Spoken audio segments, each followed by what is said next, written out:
Hello বন্ধুরা, আজ রান্নার রেসিপি নিয়ে চলে এলাম।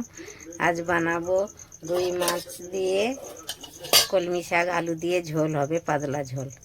তাই কড়া গরম হয়ে গেছে, তেল দিয়ে দিয়েছি, মাছ দিয়ে দিচ্ছি। মাছটাকে ভেজে নেব ভালো করে।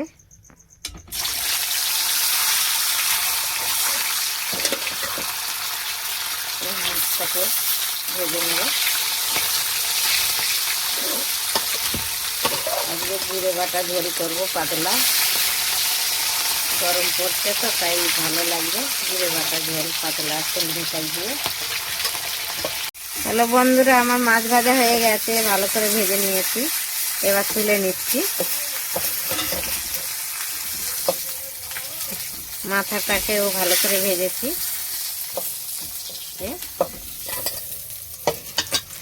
এবার দিয়ে দেবো একটু পাঁচ ফোড়ন দেবো, অল্প করে একটু পাঁচ ফোড়ন ফোড়নে। আর পাঁচ ফোড়ন দিয়ে দিয়েছি। এবার আলুগুলো দিয়ে দেবো। আজকের আর পেঁয়াজ দেবো না, এমনি পাতলা ঝোল হবে, পেঁয়াজ দেবো না। আলুটাকে একটু ভেজে নেব।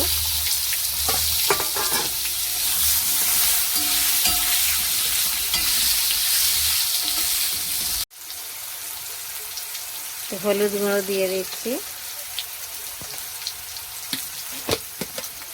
পরিমাণ মতন নুন দিয়ে দেবো।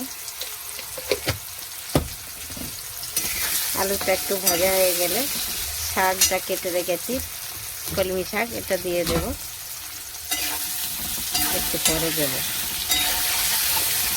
একটু ঢেকে দিচ্ছি, আলুটাকে একটু নরম হয়ে যায়। ধনের গুঁড়ো দিয়ে দিচ্ছি, জিরের গুঁড়ো,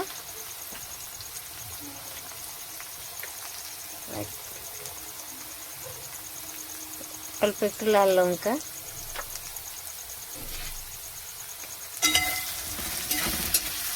একটু টমেটো দিয়ে দিচ্ছি এর সাথে, একটু ভালো লাগবে আগের থেকে।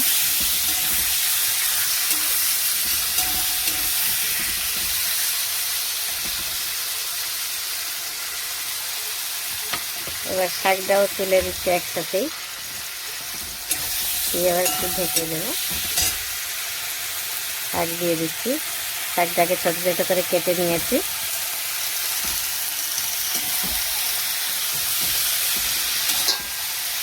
সবজিটা ভালো করে ভাজা হয়ে গেছে, এবার জল দিয়ে দিচ্ছি।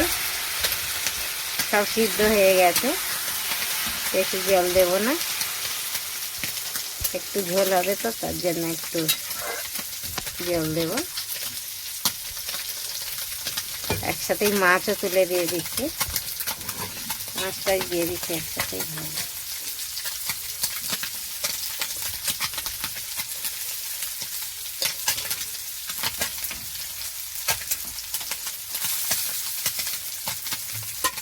মাথাটাও দিয়ে দিচ্ছি।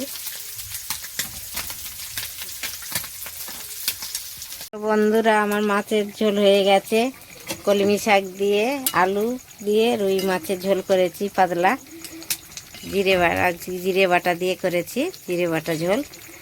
ভালো লাগলে লাইক কমেন্ট শেয়ার করবেন।